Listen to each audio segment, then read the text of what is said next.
Hello my dear student, रोज़ 10 बजे आपकी live class होती है प्रैक्टिस सेट की, तो ज़रूर अटेंड किया करें। चलिए शुरू करते हैं आज का प्रश्न और क्लास है।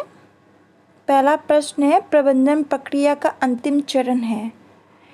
प्रबंधन प्रक्रिया का अंतिम चरण है, क्या चरण है जल्दी से बताएं।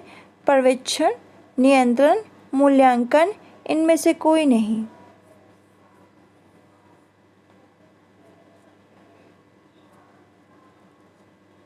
जल्दी से आंसर सभी लोग दें। देखिए, प्रबंधन प्रक्रिया का जो अंतिम चरण होता है वो होता है आपका मूल्यांकन। तो सी इसका राइट आंसर है। फिर नेक्स्ट क्वेश्चन है, पर्यवेक्षण की आवश्यकता प्रबंधन के किस स्तर पर होती है। जो पर्यवेक्षण है उसकी आवश्यकता प्रबंधन के किस स्तर पर होती है। आयोजन, क्रियान्वयन, मूल्यांकन या सभी स्तरों पर।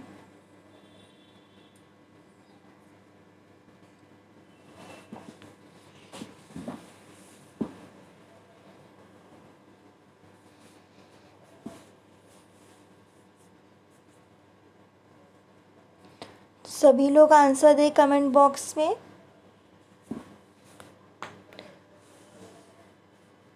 तो देखिए, पर्यवेक्षण की आवश्यकता प्रबंधन के किस स्तर पर होती है, तो इसका राइट आंसर हो जाएगा डी, सभी स्तरों पर आपकी पर्यवेक्षण की आवश्यकता प्रबंधन के पर होती है।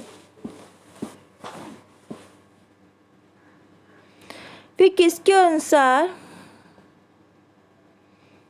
व्यवस्थापन की प्रक्रिया परिवर्तित नहीं होती है, वरन इसे संपन्न करने की विवेकपूर्ण व बौद्धिक विधि में परिवर्तन होता है। किसने ये कथन कहा है, ये किसने स्टेटमेंट दिया है बच्चों कि व्यवस्थापन की प्रक्रिया परिवर्तित नहीं होती बल्कि इसे संपन्न करने की विवेकपूर्ण बौद्धिक विधि में परिवर्तन होता है। निकेल और डार्सी ने, पियाजे ने, हॉलॉक ने कि एडमंड स्मिथ ने। किसने ये कथन दिया है, किसके ये विचार हैं, किसके द्वारा ये स्टेटमेंट दिया गया है। तो सभी लोग आंसर दें कमेंट बॉक्स में।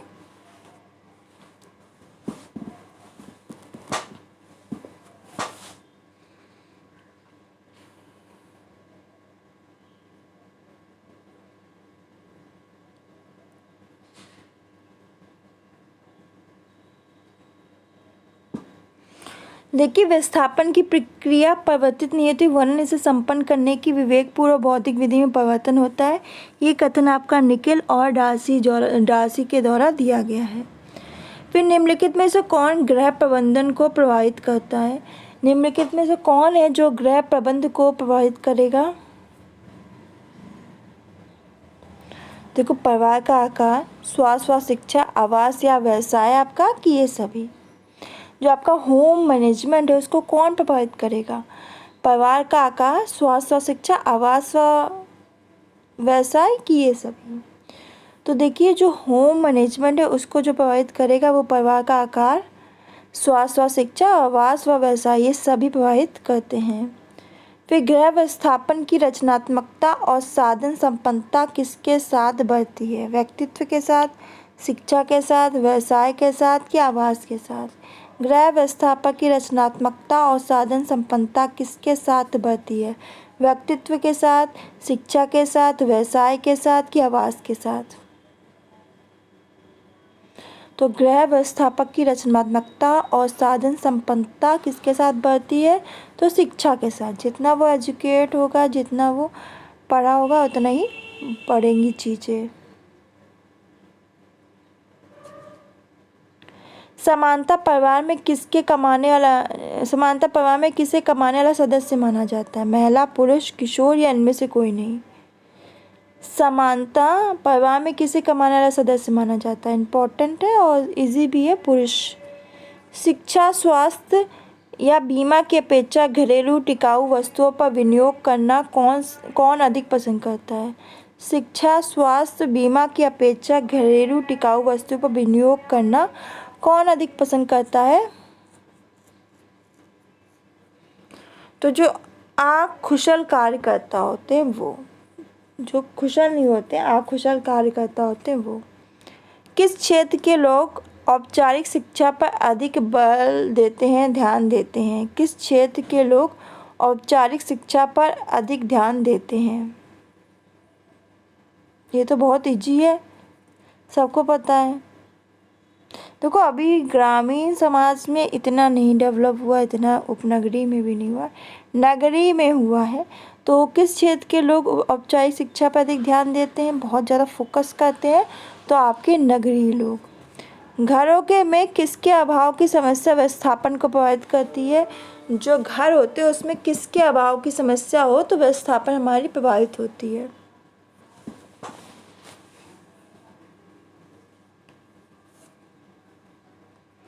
जल्दी से कमेंट बॉक्स में आंसर दे, जल्दी जल्दी करके सभी लोग आंसर दें।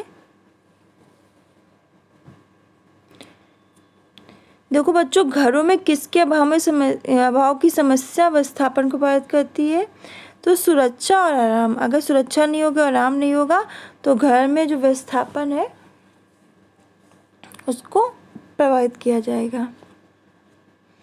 फिर भूमि, पानी, पेड़, हवा इत्यादि किस संसाधन के अंतर्गत आते हैं? ये तो बहुत इजी है, जल्दी से बता दो।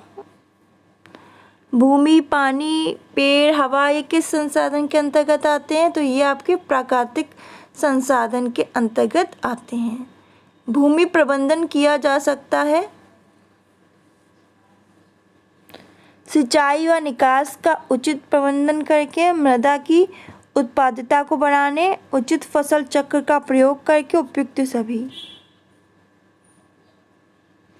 तो देखो भूमि प्रबंधन किया जा सकता है आपका सिंचाई व जल निकास का उचित प्रबंधन करके, मृदा की जो उत्पादकता है उसको बढ़ा के और उचित फसल चक्र का प्रयोग करके, इन सबको करके हम भूमि प्रबंधन कर सकते हैं। समय योजना निम्नलिखित में से कौन सा चरण नहीं होता? समय योजना का निम्नलिखित में से कौन सा चरण नहीं है?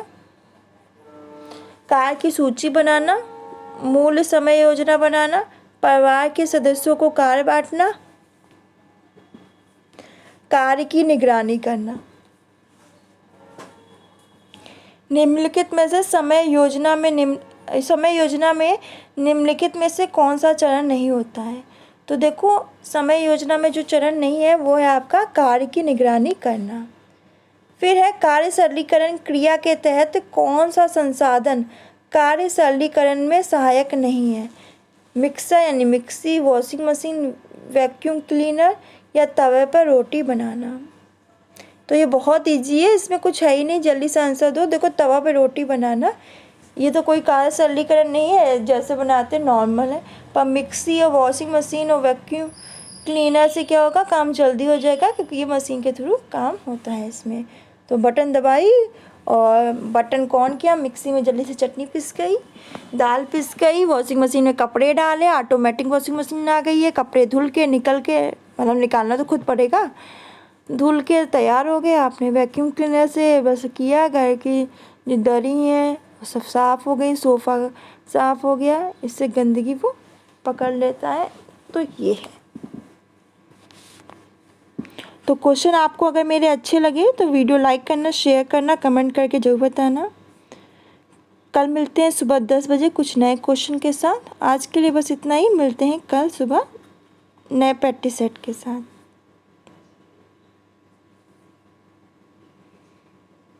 धन्यवाद।